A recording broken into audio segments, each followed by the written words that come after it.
castelo forte é o nosso Deus. Nós vamos abrir, irmãos, no livro de Jeremias, palavra do Senhor que nós temos estudado aqui nesses últimos dias. E como o nosso tempo aqui é muito restrito, eu praticamente tenho que fazer uma síntese bem rápida.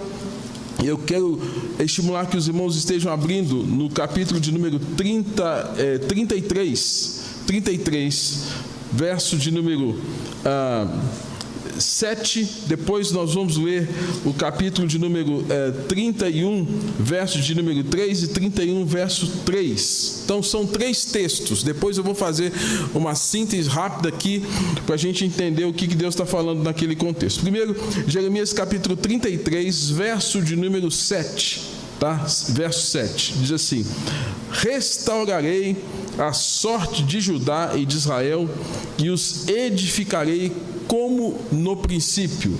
Repito, restaurarei a sorte de Judá e de Israel e os edificarei como no princípio. O segundo texto, um pouquinho antes, capítulo de número 31, verso de número 3, verso 3, 31, 3. Diz assim: de longe se me deixou ver o Senhor, dizendo: com amor eterno eu te amei, por isso com benignidade te atraí. Com amor eterno eu te amei e com benignidade te atraí. Deus falando acerca do amor dele para com a nação de Israel. E o verso de número 11, do mesmo capítulo 31, que diz assim: porque o Senhor redimiu a Jacó e o livrou da mão do que era mais forte que ele. Repito, porque o Senhor redimiu a Jacó e o livrou da mão daquele que era mais forte que ele. Vamos orar? Bendito Deus, fala conosco nesta hora. Tua palavra exposta chega aos ouvidos dos pecadores, mas é o teu Espírito que faz com que ela chegue no coração. E a minha oração é que o Senhor possa tornar isso uma realidade, chegar esta tua palavra no coração de todos nós, inclusive o meu. Ó Deus, para que possamos ser transformados dia a dia pelo Evangelho. O Evangelho é a nossa única esperança. É a nossa única esperança, ó Deus, a nossa única fonte de vida. E nesse tempo de dificuldade, de ondas bravias sobre as nações, sobre os povos, nós não temos como a quem nos apegar. E tal qual os discípulos podemos nos perguntar: a quem iremos, se só o Senhor tem palavra de vida? Nós não temos para onde ir.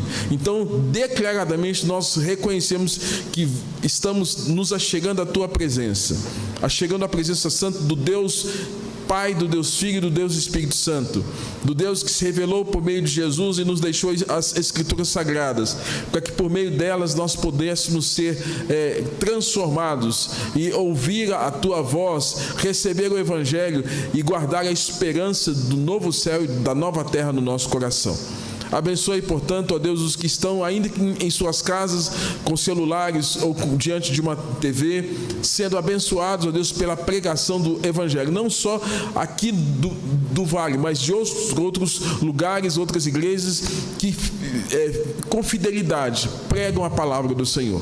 Em nome de Jesus, amém. Irmãos, tema: restauração, promessas de mudanças e dias melhores. Restauração, promessa de mudanças e dias melhores. Hoje cedo falei sobre o capítulo de número 29. Hoje, no capítulo de número 29, nós temos Deus cumprindo a palavra como um pai que por muito tempo advertiu o seu filho e falou: olha, um dia, se você não obedecer, eu vou sentenciar você, você vai sofrer com uma disciplina. Usei aqui a metáfora até de que pais modernos hoje são muito mais de conversa, colocam o filho naquela cadeirinha, naquela cadeirinha da correção, deixa num canto e fica sentado aí. Não tem coisa pior que uma criança ficar sentada assistindo todo mundo com liberdade de ação e ela, na verdade, tendo que ficar restrita àquela cadeira. E chega um ponto, irmãos, que não tem como agir de maneira complacente se o problema não é corrigido. E os pais, muitas vezes, têm que usar da correção dos filhos para disciplinar, orientar os seus filhos. A Bíblia fala da vara também, se for necessário. Mas hoje a gente tem que estar atento a esse fato, visto todas as leis modernas aí que a gente tem que estar atento. Mas a Bíblia fala que a necessidade de correção. O livro de Salomão é um livro que fala muito da correção de filhos. Se você quer aprender sobre disciplina e se você é uma pessoa indisciplinada, leia o livro de Provérbios. Provérbios é um livro que fala de disciplina, de correção, da correção do pai sobre o filho, do filho que é sensato, que obedece o pai, e do filho que é insensato, que aborrece a mãe e aborrece o pai porque é indisciplinado. E nesse caso, Israel estava indisciplinado. E a indisciplina da nação fez com que Deus agora cumprisse a sua promessa. E a promessa que Deus disse por meio de Jeremias, que se eles não se corrigissem, eles estariam 70 anos debaixo do cativeiro babilônico. Seriam levados para a Caldeia, hoje atual Iraque. E lá eles estariam numa terra diferente, num contexto diferente, e uma das figuras mais emblemáticas que nós temos acerca dessa migração de Israel para a Babilônia foi quando no capítulo 1 de Daniel fala acerca de que Daniel, juntamente com seus amigos, foram levados, porque eles faziam parte dos nobres, entre os nobres e a realeza de Israel, foram levados para absorver a cultura da Caldeia. A cultura, os costumes, os hábitos políticos, religiosos daquele povo. E a Bíblia vai nos ensinar, portanto, no livro de Daniel, que Daniel teve que fazer diferença exatamente naquele contexto. Mas, irmãos, o fato é que a disciplina veio. A disciplina veio. Não sei se você já ouviu a expressão, o que está em jogo? O que está em jogo? Essa é uma expressão que significa o sinônimo de que o que está em jogo pode dar a ideia para nós de o que está em questão. O que está em jogo pode significar o que está em discussão. O que está em jogo, qual é o assunto do momento? O que está em jogo, o que é importante agora? Irmãos, se nós olharmos para os textos que lemos no capítulo de número 31, e 33, podemos nos perguntar, o que é que estava em jogo? O que é que estava em jogo naquele momento, agora quando judeus foram levados para a Caldeia? Não foram levados todos de uma só vez, primeiro os nobres, os que eram da realeza, e depois, de tempos em tempos, era levado em 605 grupos de judeus que eram tirados da sua pátria e levados para a Babilônia para que de alguma forma pudessem ser punidos ali por Deus, porque Deus havia dito, vocês têm três opções, ou se vocês ficarem aqui em Jerusalém e em Judá, vocês podem ser destruídos pela espada, vocês podem ser destruídos pela peste, ou vocês podem ser destruídos pela fome. A única solução que vocês têm é ir para lá e serem disciplinados através de alguém que vocês não gostam, e nesse caso era a figura de Nabucodonosor. Irmãos, então, o que está em jogo nesse cenário? Que agora o povo está lá, diante do fato de que várias levas, vários grupos já tinham sido levados para a Babilônia, o tempo já estava passando. O que estava em jogo? Porque mesmo nesse contexto, irmãos, Jeremias não deixou de falar das coisas de Deus. E os profetas dos quais Deus levantou não deixaram de anunciar aquilo que tinha que acontecer. No capítulo de número 33, verso de número 7, que lemos há pouco, diz assim: porque eis que vem dias em que mudarei a sorte do meu povo de Israel e de Judá. Deus faria voltar para a terra o que foi dada a seus pais. Ou seja, nós podemos identificar aqui, irmãos, o que estava em jogo a partir do momento que agora Deus cumpriu a palavra para disciplinar e para corrigir aquela nação. O que estava em jogo era que Deus desejava restaurar aquele povo. E restauração implica em Deus trabalhar para que aquele povo pudesse entender a sua mensagem e voltar a buscar o Senhor tal qual antes. O que estava em jogo, irmãos, é o querer de Deus restaurar o seu povo. E eu não tenho dificuldade nenhuma que em todas as eras, em todos os tempos, em todas as épocas, Deus sempre quer e Deus sempre quis restaurar o seu povo.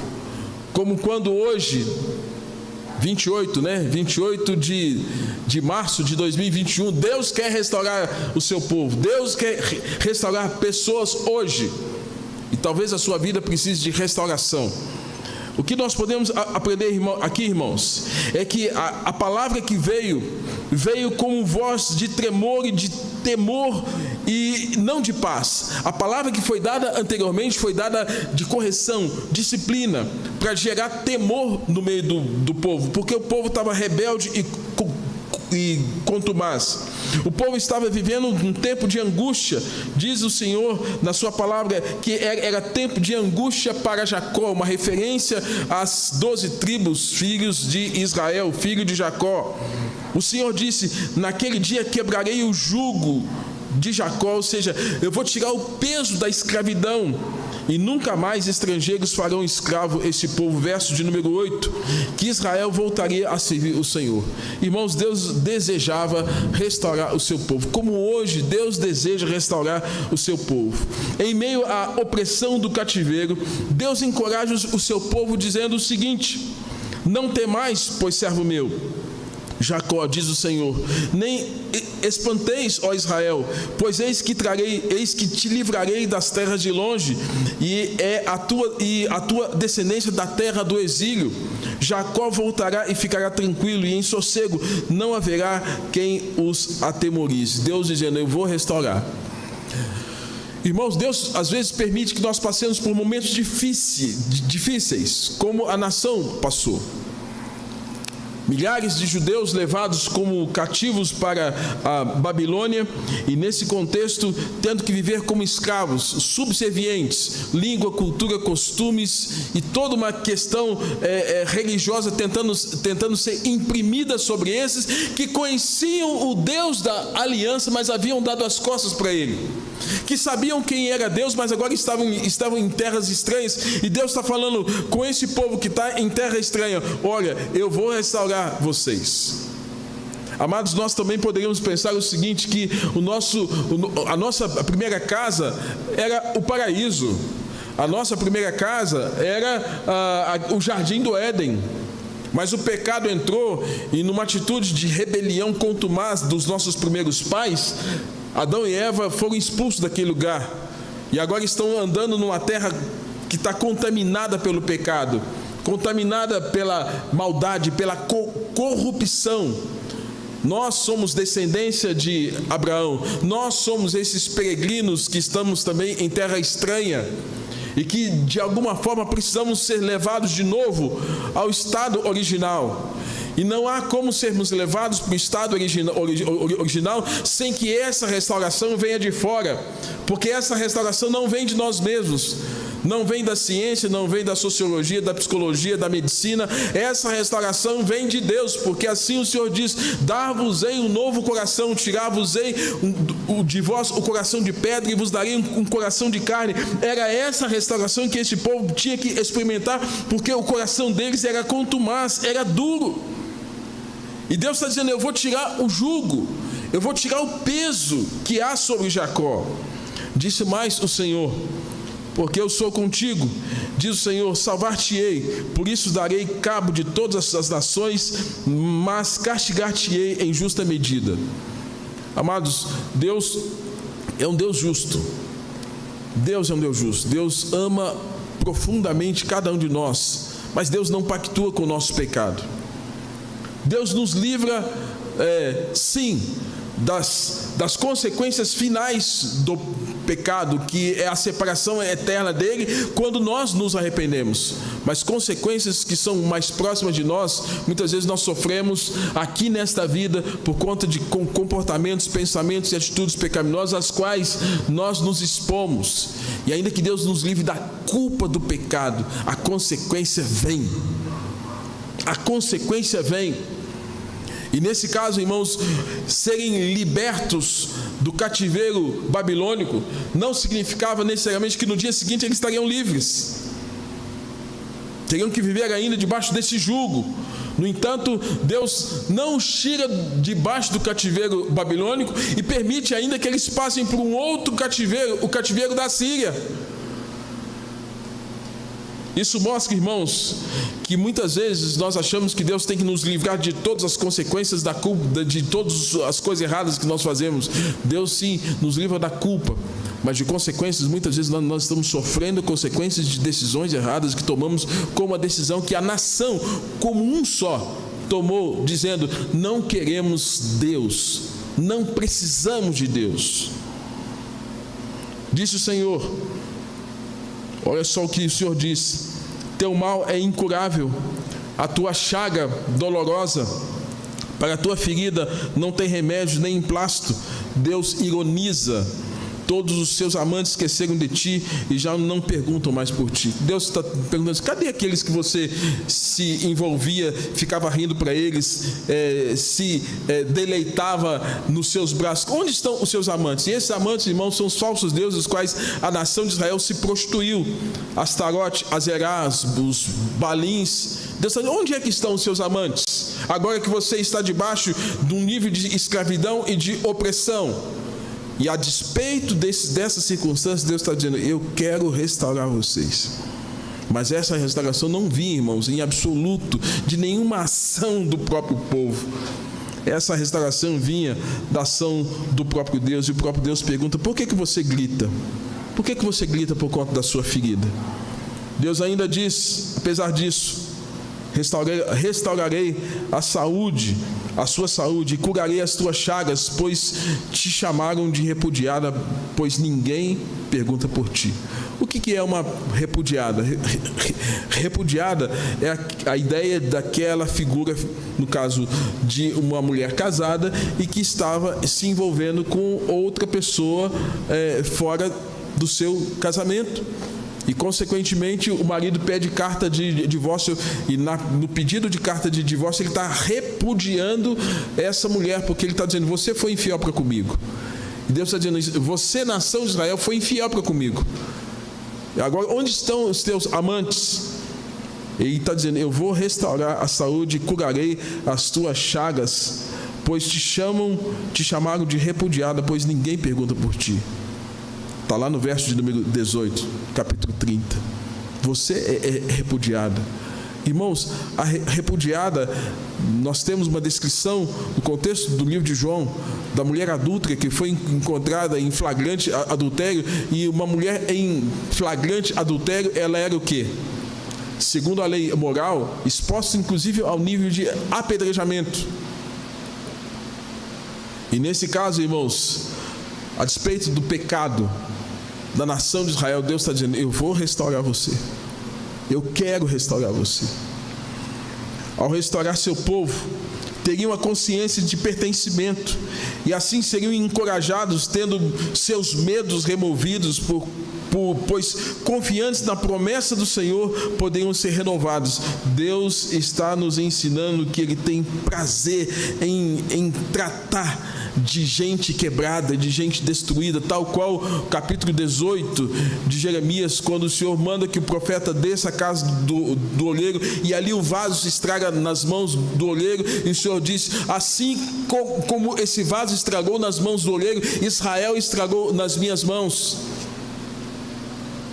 e eu posso fazer dele um outro vaso. Deus havia dito no capítulo 30, verso 10: não temas, servo meu Jacó, diz o Senhor, nem te espantes, Israel, pois eis que te livrarei das terras de longe, e a tua descendência das terras do exílio. Jacó voltará e ficará tranquilo e em sossego, não haverá quem os atemorize.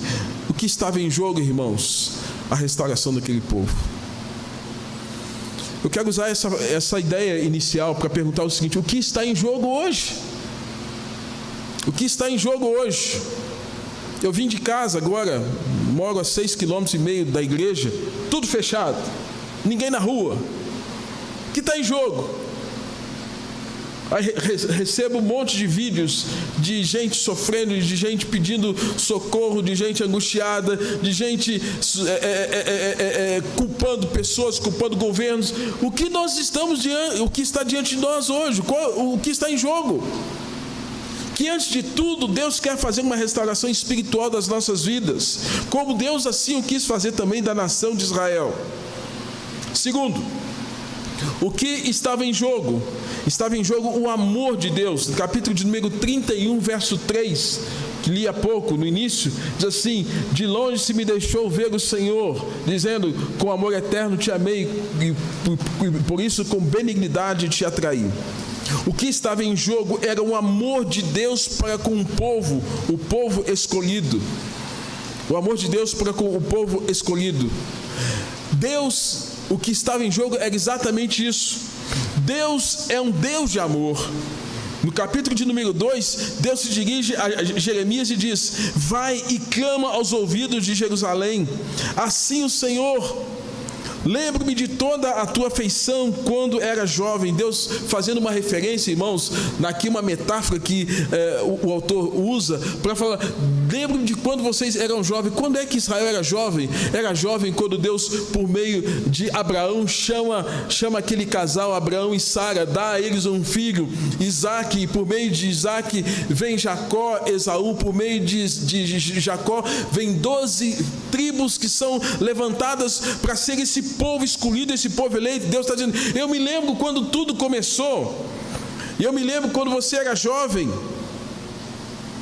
e do seu amor, do amor que Israel tinha, das 12 tribos divididas e para servir o Senhor, para adorar ao Deus, o qual eles aprenderam por meio dos estatutos, as prescrições, por meio de Moisés, por meio de Abraão, por meio de Noé. Eles haviam recebido aquilo tudo, e Deus está dizendo: eu amei vocês, e lembro do amor que vocês tinham para comigo, do amor quando noiva, e como me seguias no deserto. Como Deus dizendo o seguinte: olha, a despeito de vocês estarem vivendo tempos difíceis no deserto, o sol forte do dia, as noites frias, vocês seguiam a minha orientação, vocês eram guiados pela minha palavra, e nisso vocês manifestavam o amor para comigo, pela obediência. E diz o texto, irmãos, que Israel era consagrado ao Senhor, e nisso mostrava amor para com o Senhor, mas Deus mostrava amor para com o seu povo. O que estava em jogo é o amor de Deus por um povo. Deus havia dito que Israel havia trocado a sua glória por coisa de nenhum valor. Israel havia trocado o amor de Deus, uma coisa que não tinha sentido nenhum. No capítulo 12, verso 1, se vê uma declaração dos atributos de Deus. Capítulo 12, verso 1 fala assim: justo é o Senhor quando entro contigo em pleito. E a justiça de Deus, irmãos, está embutida nela. Esse amor dele faz parte desse atributo. No capítulo 13, verso 1, está dizendo: na comparação com o cinto ligado aos lombos do profeta que deveria ser levado ao rio Eufrates, Deus diz: porque como o cinto se apega aos lombos do homem, assim eu fiz apegar-se a mim. Eu tomei Israel e coloquei do meu lado, porque o cinto era posto nos lombos, na parte média do corpo. E Deus diz: eu coloquei vocês ligados a mim, para que vocês se apegassem a mim.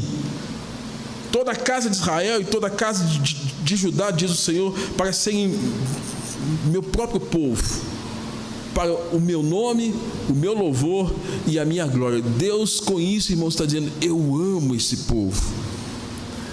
E aí, o que nos intriga, irmãos, é que Deus ama a princípio sem ser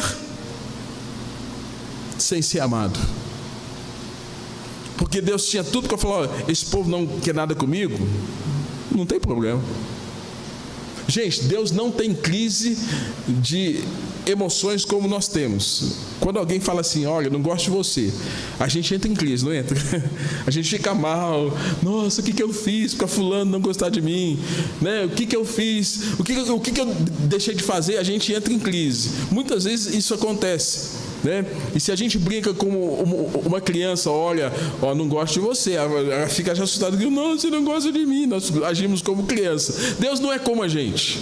Deus não é como a gente, que fica com o ego ferido quando alguém não gosta da gente. Deus não é como você e eu. Deus é diferente, o amor dele é diferente. Apesar de não ser amado, Deus está dizendo: eu amo esse povo. Eu amo esse povo que está quebrado, que está destruído, que deu as costas para mim. E esse povo que eu trouxe para ficar do meu lado, como um cinto que Jeremias levou ao Eufrates. Mas esse povo, a despeito de estar assim, quebrado, destruído, escravizado, deu as costas para mim. Eu amo esse povo. Israel sabia, irmãos, acerca do amor do Senhor, mas ignoraram a importância desse amor.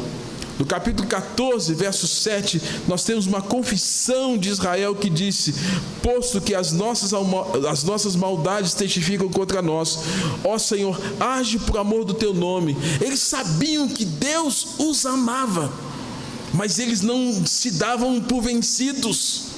Corações rebeldes e contumaz. No entanto, a descrição do capítulo 14, 7 é: olha, posto que as nossas maldades testificam contra nós, Senhor, age por amor do teu nome, porque as nossas rebeldias se multiplicaram, contra ti pecamos.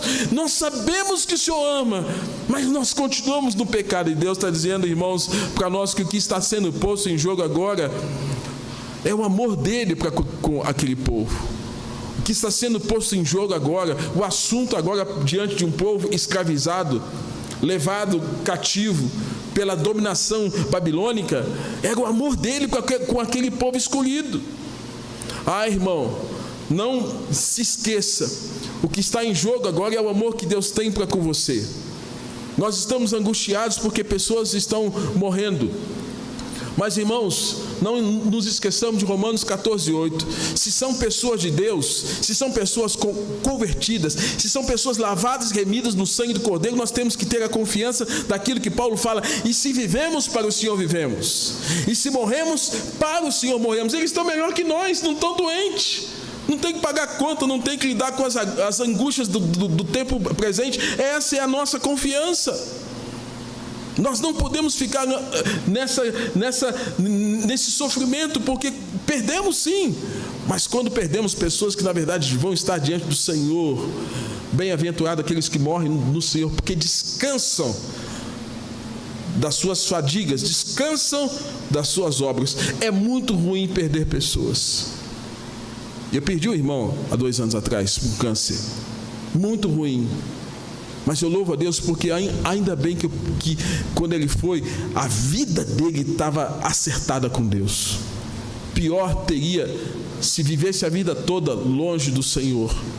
E aqui, irmãos, o amor de Deus é revelado diante de uma situação onde, a despeito desse momento de dificuldade, Deus está falando: eu amo esse povo que deu as costas para mim. E esse povo que está reconhecendo no capítulo 14, verso 7, Senhor, por amor do teu nome, age, faz alguma coisa, Senhor. No capítulo de número 22, verso 29, texto que preguei alguns dias atrás, é como se o Senhor tivesse numa exclamação dizendo: terra, terra, terra, ouve a palavra do Senhor. E, amados, quando eu leio um texto desse, eu me lembro de pais e mães que chegam para os filhos que estão rebeldes, contumazes, são drogados, viciados, são muitas vezes aqueles meninos que dão trabalho para os pais, que causam sofrimento, vergonha, constrangimento dos pais. E muitas vezes algum pai, alguma mãe fala assim: filho, escuta a sua mãe, escuta o seu pai, para de fazer isso. Filho, para de fazer isso. Pais que estão clamando para que os filhos abandonem o pecado, se voltem para Deus, porque conhecem o Evangelho. E eu vejo Deus falando: terra, terra, terra, ouça a palavra do Senhor. Deus chamando as nações para se voltarem para Ele. E, amados, para reiterar a nossa consciência acerca da importância de um texto como esse que acabamos de ler, o profeta Oséias, no capítulo de número 11, verso 7 e verso 8, ele descreve esse amor extravagante, que podemos dizer, extravagante de Deus para com o seu povo, de Deus para com a nação de Israel. Capítulo 11, versos 7 e 8 de Oséias, o profeta ele diz assim: porque o meu povo é inclinado a desviar-se de mim. Mas como te deixaria, ó Efraim? Como te deixaria, ó Israel? Como te deixaria, ó Admar? Como fazer-te um Zeboim? Mas o meu coração está comovido dentro em mim, e as minhas compaixões de uma se acendeu. Irmãos, Deus está dizendo assim: olha, como eu vou deixar um povo que eu amo? Como eu vou abandonar um povo que eu amo? E nós poderíamos pensar nas palavras de Jesus, quando ele estava adentrando a Jerusalém, disse: Jerusalém, Jerusalém, que matas os profetas e apedrejas os que te são enviados. Quantas vezes eu quis vos ajuntar, quantas vezes eu quis vos abençoar, quantas vezes eu quis trazer bênção e benefício para vocês, e vocês não quiseram. E vocês se lembram que há uma descrição de que um profeta não tem honra na sua própria terra. Jesus não teve honra, rejeitado entre os homens, mas ele não deixou de amar o seu povo, não deixou de amar homens e mulheres. Compaixão, irmãos, Deus é um Deus de compaixão. O que está em jogo aqui é a compaixão de Deus para pecadores que não revelam amor para com Deus. É por isso que na Epístola de João diz que nós só podemos amar o Senhor porque Ele nos amou primeiro. Você não tem nada para oferecer para Deus. O que você tem para oferecer para Deus é comparado no livro de Isaías a um trapo de imundícia, pano de menstruação. Aí a Bíblia vai chamar a nossa atenção, irmãos, porque é esse amor de Deus que nos constrange, que nos envergonha, porque podemos nos perguntar: como é que nós vamos amar um Deus que nos ama tanto? E que descreveu em João capítulo 3, por meio das palavras do Filho dele, porque Deus amou o mundo de tal maneira que deu o seu Filho, para que todo aquele que nele crê não pereça, mas tenha vida eterna. Deus está dizendo: eu amo Israel. E Israel, nessa linguagem, é todo aquele que ouviu a voz de Deus, que já ouviu e que vai ouvir. É todo aquele que entendeu que Jesus Cristo é essencial para a nossa existência, que sem a presença de Cristo, nossa vida não faz sentido. Entendeu, nas palavras de Jesus: sem mim nada podeis fazer. Israel é todo aquele que já entende, confessa com a boca, com a língua, que Jesus Cristo é Senhor, para a glória de Deus Pai. Não é mais simplesmente o Israel lá na região da Ásia Menor, mas é todo aquele que abre a boca e crê no coração que Jesus é Senhor. Amados, o Senhor tem revelado compaixão. O que está em jogo aqui é a compaixão de Deus por sua vida, por minha vida, por nossas vidas nesses dias tão difíceis. Deus se compadeceu da miséria do povo hebreu. E compaixão, sentimento piedoso, simpatia com a tragédia pessoal de outrem, acompanhado do desejo de minorar, de atenuar, de diminuir a dor. E Deus teve compaixão de nós, enviando Jesus, para que por meio do sacrifício de Jesus a nossa dor fosse amenizada. Caso contrário, o nosso sofrimento seria muito maior. Por fim, irmãos, no capítulo 29, verso 14 do livro do profeta Jeremias, o Senhor está dizendo assim: olha, serei achado de vós, diz o Senhor, e farei mudar a vossa sorte. Se você olhar um pouquinho atrás, no capítulo de número 29, o texto que nós falamos hoje pela manhã, quando o Senhor Deus diz assim: eu sei que pensamentos que têm a vosso respeito, pensamentos de paz e não de mal, para vos dar o fim que desejais. E o Senhor diz: então, se vocês entenderem que os meus pensamentos são melhores do que os vossos, que o meu amor é maior do que o vosso, o meu é perfeito, o vosso é imperfeito, mas o meu amor é intenso sobre vocês, os meus pensamentos são maiores que os seus, para que eu lhes dê o bem e não o mal. E aí então vocês vão me invocar, aí então vocês vão orar a mim, aí então vocês vão me buscar, aí então eu serei achado de vós, vocês vão me encontrar. E encontrar a Deus, irmãos, é encontrar sentido para a vida, sentido para a nossa existência. Somente o amor de Deus nos permite encontrar sentido para a nossa existência, para a nossa vida.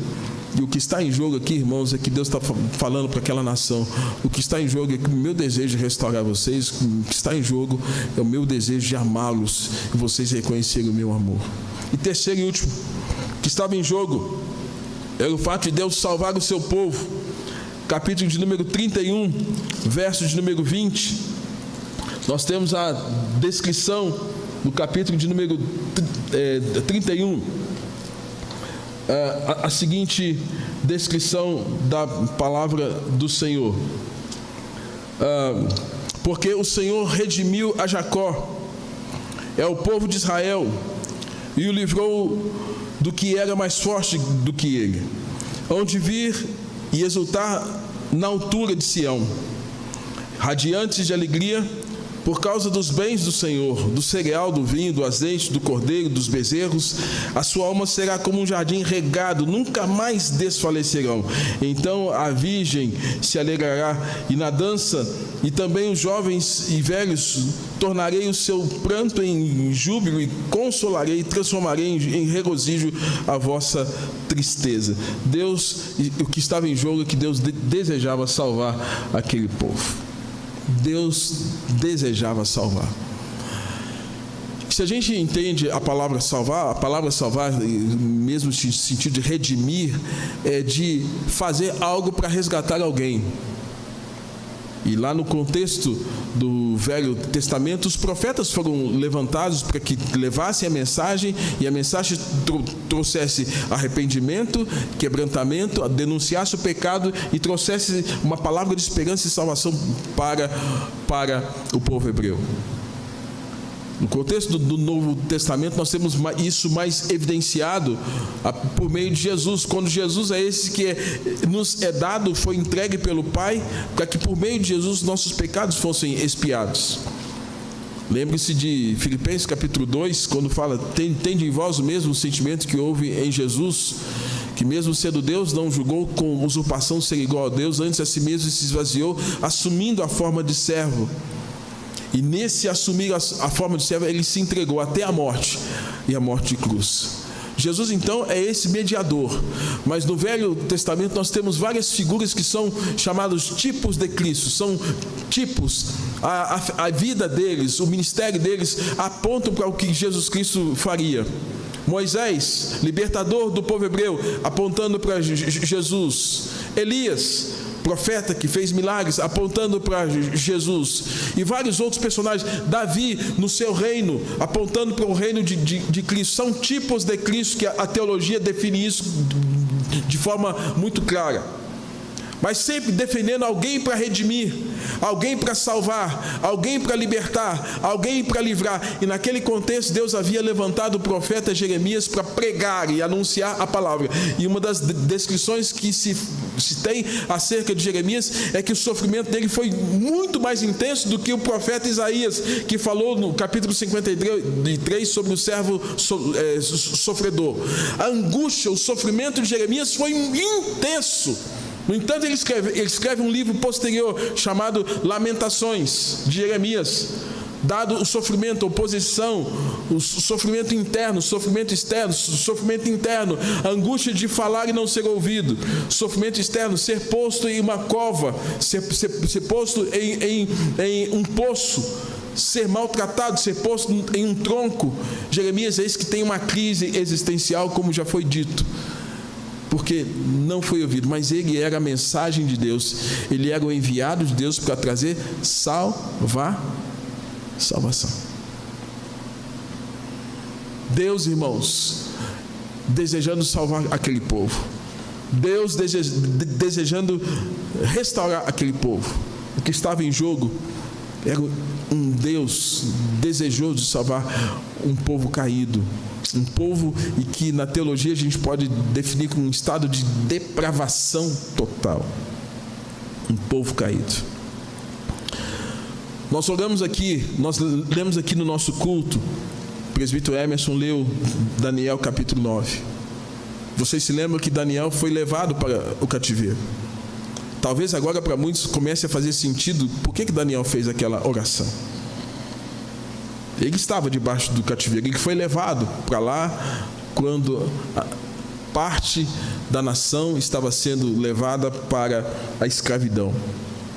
E ali, Daniel, no capítulo 9, vai orar e vai falar coisas tão preciosas com Deus, porque salvação vem mediante confissão e reconhecimento de pecado. E Daniel vai orar: Deus grande e temível, que guardas a aliança, guardas a misericórdia com os que os que te amam, que guardam os seus mandamentos. Daniel vai dizer: Senhor, nós temos pecado. Senhor, nós não temos ouvido. Senhor, nós estamos envergonhados. Senhor, a nós pertence a vergonha. A nós pertence a vergonha. Mas ao Senhor pertence a honra, a glória e o poder, porque a nós pertence o corar de vergonha. A oração de Daniel, irmãos, é uma oração digamos que é uma oração representativa. É ele orando pela nação. E o que ele fala representa exatamente o que a nação estava vivendo. Talvez nos nossos dias o que mais nós precisemos é fazer orações de confissão. Orar pela nossa nação, orar pelas nossas autoridades, orar pelos profetas, orar pelos, entre aspas, sacerdotes, orar pelos líderes, pelos príncipes, prefeitos, orar pelos governantes e pedir perdão a Deus por circunstâncias quais as nações têm vivido e têm praticado contrariamente à vontade do nosso Deus. Daniel vai orar e vai pedir que o Senhor tenha misericórdia. No verso de número 16, o Senhor, numa resposta, vai dizer para a nação de Israel: reprime a tua voz de choro e as lágrimas de teus olhos, porque há recompensa para as tuas obras, pois os teus filhos voltarão da terra do inimigo. Irmãos, aqui é uma palavra de esperança gloriosa para todos quantos creem no Senhor. Reprime a tua voz de choro. Nós lemos hoje no culto pela manhã o Salmo 126, o presbítero Romário estava aqui. Quando o Senhor restaurou a sorte de Sião, ficamos como quem sonha, porque a nossa boca se encheu de riso. Mas o riso veio depois de muito choro. E o choro é a escravidão, o choro, a opressão, o choro, o distanciamento de Deus. Então se diziam entre as nações: grandes coisas fez o Senhor por nós, por isso estamos alegres. E o que Deus fez de grande, irmãos, foi salvar aquele povo. E o que Deus faz de grande é salvar as nossas vidas. No verso de número 17, diz assim: há esperança para o teu futuro. Há esperança para o teu futuro, diz o Senhor, porque os teus filhos voltarão para os teus territórios. Irmãos, nós podemos dizer que, ainda que nós não tenhamos um bom futuro aqui na terra, os dias são difíceis, nós temos um bom futuro no lar celestial. E esse bom futuro no lar celestial significa que Deus salva, que Deus redime, que Deus restaura, que Deus renova, que Deus liberta, que Deus refaz, que Deus purifica, que Deus traz saúde, que Deus revela abundância de paz e segurança, que Deus restabelece, que Deus anuncia coisas grandes ao seu povo, coisas grandes e ocultas que nós não sabemos, como a palavra de Deus nos ensina no capítulo de número 33, quando diz assim, que o Senhor há de revelar coisas grandes e ocultas que nós não sabemos, mas que Ele há de nos revelar. E me faz pensar naquilo que o apóstolo Paulo vai dizer em 1 Coríntios capítulo 2, verso 9. Pois nem olhos viram, nem ouvidos ouviram, nem jamais penetrou no coração do homem que Deus tem preparado para aqueles que o amam. Mas Deus não o revelou pelo Espírito, porque o Espírito a todas as coisas perscruta, até mesmo as profundezas de Deus. Amados, uma palavra do Velho Testamento sendo repetida de outra forma no contexto do Novo Testamento. Deus revelar coisas ocultas e Paulo dizer: nem olhos viram, nem ouvidos ouviram que Deus tem preparado para aqueles que o amam. Mas Deus tem nos revelado aquilo que Ele quer por meio do seu Espírito. É por isso que nesses dias, irmãos, você não pode brincar com a sua fé e nem com a sua vida espiritual. O que está em jogo hoje, mais do que nunca, o desejo de Deus restaurar a sua igreja e o seu povo. O que está em jogo, você reconhecer o grande amor de Deus, a despeito de você não amá-lo tanto quanto deveria. não buscá-lo tanto quanto deveria, mas Deus te ama. Essa é uma verdade, é um axioma. É um axioma. Axioma é uma palavra que significa uma verdade que é incontestável. Tal qual nós respiramos. Nós não vemos o ar, mas nós respiramos. Tal qual nós não vemos uma energia elétrica passando nos cabos, mas ela existe, é um axioma. O amor de Deus é um axioma, é um fato que não se nega. E terceiro, estava em jogo Deus salvar o seu povo. E se você for um desses, os quais seu coração tem sido compungido, contrito, quebrantado, se você tem reconhecido seus pecados, as suas faltas, e o quanto você precisa da graça de Deus para viver, você é um desses que Deus está chamando para a salvação. Salvação não é uma garantia de não ter problemas aqui na terra. Salvação é uma garantia que o seu nome estará escrito no livro da vida. E nesse livro da vida ninguém há de apagar, porque você foi comprado com o preço do sangue precioso de Jesus. Então o que está em jogo? Naquele contexto era uma nação. Hoje o que está em jogo é a sua vida. Deus deseja restaurar a sua vida, é isso que está em jogo. Deus ama você, é isso que está em jogo. Deus é a sua salvação, é isso que está em jogo. Que o Senhor possa ministrar em seu coração e que, a despeito da distância, o poder da palavra chegue onde você está para convencê-lo do pecado, da justiça e do juízo. Vamos orar e assim nós estaremos encerrando. Pai Santo, obrigado por esse momento de culto, de adoração. Ministra de maneira poderosa aos corações que estão nos ouvindo nesta noite. Os irmãos que estão aqui, os que estão em casa, que a Tua graça os alcance. E em nome de Jesus, Pai Santo, que nenhum daqueles que são Teus se perca. Se alguém está numa condição de aprisionamento, escravizado por qualquer tipo de situação pecaminosa, de opressão, ó Deus, restaura esses Teus servos. Se alguém está, ó Deus, vivendo hoje, não sentindo e não percebendo a grandeza do Seu amor, Pai, torna isso claro, evidente a esses que não conseguem discernir o grande amor do Senhor, que questionam tudo e questionam até se o Senhor os ama. Mostre o quanto o Senhor os ama e o quanto Jesus Cristo já veio a este mundo como prova do Teu amor para conosco. Ó Deus, e aqueles que estão vivendo sem a Tua salvação, ó Deus, a Tua palavra não está algemada, não está presa. Ó Deus, que no poder livre da palavra faça mudança nos corações de homens e mulheres espalhados, ó Deus, que estarão ouvindo a Tua palavra nesta noite. Assim oramos e agradecemos em nome de Jesus, o nosso Senhor, o nosso Salvador.